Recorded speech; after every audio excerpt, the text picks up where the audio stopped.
Welcome everyone. Today we're going to have a debate on how to best combat corruptions. I, for Xunzi, believes that the key lies on the social rituals. Imagine a society without an order, a breeding ground for corruptions and chaos. The rituals provide us a framework for proper conduct, fostering a sense of harmony and community. They act as a moral compass, guiding us towards a just, harmonious society. Hold on a moment, Tracy. These elaborate, complex rituals can be used by officials to kind of like neglect their duties. And if you look at what I wrote, the rulers, should abolish ceremonies and music so that officials won't slack off and neglect their duties. Don't you feel like these complex rituals create loopholes for some of these officials to manipulate them and maybe increase the level of corruption in the state? Well, while the complexity may be the concern, the rituals does not have to be extravagant. Their true powers lies in shaping the characters. Remember the ancient sage kings. They understand the transformative power of music and ceremony. These rituals, they evoke emotions that reinforces the moral behavior in ourselves. Think of it this way. A beautiful symphony can uplift the spirit and inspire the virtue. Rituals reach their highest perfections when both the emotions and the forms come into realize. This is why the Sage Kings, they invented the music to accomplish the rituals. But wait, Xunzi, can we really rely on human goodness? History teaches us otherwise that humans are inherently power selfish and hungry. I believe that with this kind of historical knowledge about the human beings, they will gravitate towards the same scenario. So if we kind of like give them the opportunity to like rely on these rituals, do you think they'll gravitate towards this, despite you arguing that rituals provide like goodness towards humanity? But we know that history tells us that they kind of like tend to go back towards their true form. So I think like us having to like establish harsher punishments in light of this complex nature of human beings, then we can be able to like deter this corruption, don't you think? Well, I disagree. I think fear alone creates a society that built on resentment and distrust. While there's a need for law, which I agree, a society of fear is unsustainable and unstable. We need to cultivate the public spirited officials who understand their duty to the people. This is where the rituals comes in. They teach the importance of selflessness and the public good. Look at the village wine ceremony again. Young and the old, they both share a drink, fostering a sense of community together. Wait, Xunzi, a noble ideal, but that's kind of like impractical. How do you identify virtuous officials? I believe like the best man for the job should be able to do the work. But meritocracy, not ancestry, should be the consistency of governance. What you're suggesting is we need to look for a few people who can be able to like administer these rituals. Don't you think that creates a system of favorism, not meritocracy? Well, absolutely. And meritocracy is crucial, but it cannot exist in isolations. Officials, they need a moral compass, a sense of shame that keeps them honest, even when nobody is watching. This is precisely why the rituals can be beneficial. Think of a 3-year mourning period. It allows individuals to express their grief, and it fosters the empathy within the community. Over time, it instills a sense of duty and discourages the selfish behavior. If all our government officials are more public spirited, they'll be more willing to serve the whole nations and less likely to misuse the public resource for their own selfish purpose. Wait, shame? What good is shame? I believe like a strong empire with absolute authority, combined with a network of spies and constant performance evaluations, can be able to like meet some of these KPIs. I believe like us instituting fear, not relying on people to feel shame in order to like not waste the resources, will be not a practical solution in this one. Why specifically do you advocate for officials to rely on intrinsic shame? Yet we have discussed over and over again that human beings are intrinsically corrupt. Well, such a system breeds suspicions and it stifles innovations, I think. Imagine an official who's afraid to make the decisions, who fears punishment for any mistakes, and even a well-intentioned one. This stifles progress, I think. I believe that's a very weak argument, nonsensical argument. Clear laws and swift punishment deter corruption from the outset. For example, if we look at the people who came between us, like before us, the ancient rulers said, establish rituals and rightness to divide things between people and to civilize their desires. But when rituals fail, a strong legal system is essential. Do you think our ancestors were wrong to have these systems before us? What makes you think that if us now advising our rulers, following your own ways rather, not my own ways, will be much more practical than what has been working before?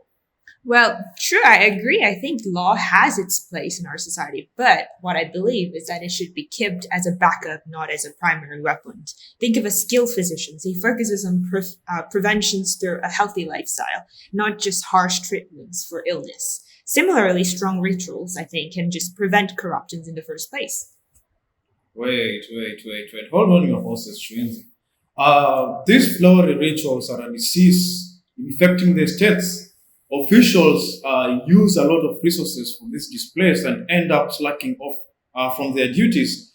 If you look at what I wrote in my first book, I say they, the rulers, should abolish ceremonies and music so that the other officials won't slack off from their duties. How do we make sure there's a balance between working on our duties and ensuring that the people can work at the same time on the rituals? But Han Feizi, surely some rituals can be.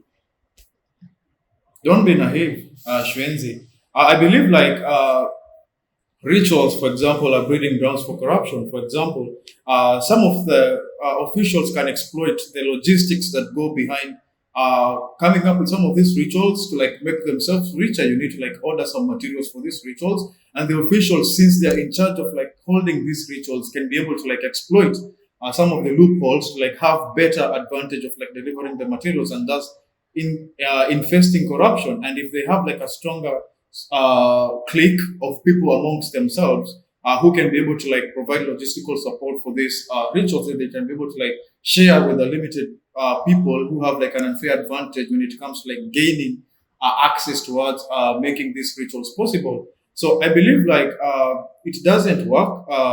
Although I need you to explain to me why you believe we need to still institute rituals when we see it's not something that's combating our officials from acting the wrong way, which we have been seeing from time to time to time. So I still stand with my holding view that we need to swiftly act and institute harder deterrence towards corruption.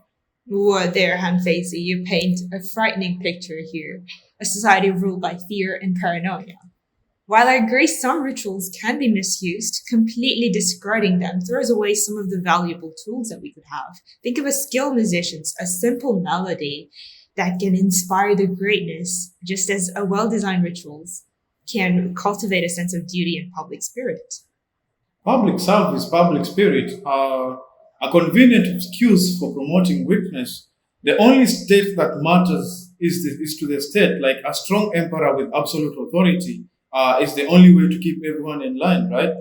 Public spirit doesn't make sense to me because I am the ruler who tells the officials what they need to do. They don't need to display their own affection or their own commitment towards their work. I'm the one who institutes their work. Remember, Xunzi, history is littered with corpses of nations brought down by corruption. And it's because of the things you are proposing. We can't be debating today when these issues haven't existed before. So I'll take fear and deterrent any day, any day.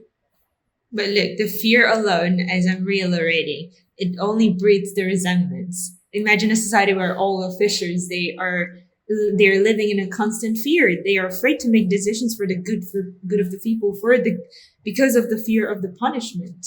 Stagnations and a lack of innovation will follow. And rituals, when used correctly, they can inspire the rituals to strive for excellence and serve the public good, not just avoid punishment. What? I believe innovation is a luxury, and a clear laws and swift punishments are all the innovation we need. Think of a situation where everyone knows the consequences of their action. I believe ambiguity breeds corruption, not clarity. If people know the consequences of their action, then they'll be able to know if I do X or Y and Z and avoid certain loopholes, then I won't be caught doing corruption. But if I don't know what will happen to me if I do the activities, then won't I hesitate to do it in the first place? Well, clarity is essential, but so is fostering a sense of community. Rituals, the village wine ceremonies, they bring people together regardless of the social status. Their shared experience then fosters empathies and a sense of shared responsibility, making the corruption less likely. Oh, wait. Community are pretty dream, Xunzi. Officials are not your friends. Officials are a tool of the state. I'm the only one. If I'm a ruler, I am supposed to tell the officials how is the ground doing so that I can bring the people closer to me. But if I enforce a system of fear and control, then that means I'm the one in charge. And officials or the citizenry won't be deterred to like pursue things towards their own understanding of the consequences that lie, but they'll rather be stuck in ambiguity where I'm the only one who can be kind of like say what needs to happen, right? But loyalty without a moral foundation is fragile, Han Feizi. Rituals can instill the sense of shame that keeps official honest even when nobody is watching, as I said. And a corrupt officials who feels the weight of public disapproval, it's less likely to act wrongly. Don't you agree? Shame is a very fleeting emotion. I mean, we already know that human beings feel shameful when they're doing bad things, but at the end of the day, they still do them. So I believe like we need now to shift to a system of far more fear and far more litigation that nobody can do anything because they don't know the consequences that await them. But if you have been observing history, we know like we still do the same things despite us feeling bad sometimes. How do we deter with that? At the end of the day, the stronger thing has to be the state. I agree. Law and punishment is necessary, but Han Feizi, look, these are unsustainable, first of all, but they should not be the only weapons that we should be using for our society. Well, I feel like I cannot agree with Han Feizi, but we have to end this and continue next time. So thank you for the insightful arguments. It seems that we both have two different approaches. Xunzi advocating for the transformative power of rituals to cultivate the virtuous officials, whereas Han Feizi championing a system of harsh punishment and a centralized control to deter corruptions. The audience can now decide.